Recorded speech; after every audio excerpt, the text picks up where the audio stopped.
korupsyon! Kailan magkakaroon ng bagong hospital? Kailan namin makuha ang suporta para sa mga guro? Pakinggan naman ninyo kami mga bindors! Oo nga!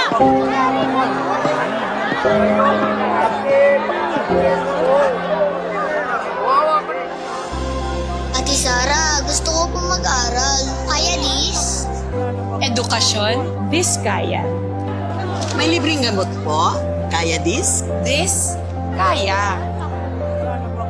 Libreng check-up? Eh, pumahay mo. Kaya this? This, kaya. Hindi sapat na labanan lang ang korupsyon upang mapaunlad ang isang bayan. Mahalaga rin na pakinggan ang daing at kumonsulta sa mamamayan. Kaya naman nandito ako, ang iyong Ate Sara, para siguraduhin ang pagtaguyod ng isang pamahalaan. Importante ka. Basta para sa Pasigueño, kayang-kaya ito. Pasigueño, pamilya tayo.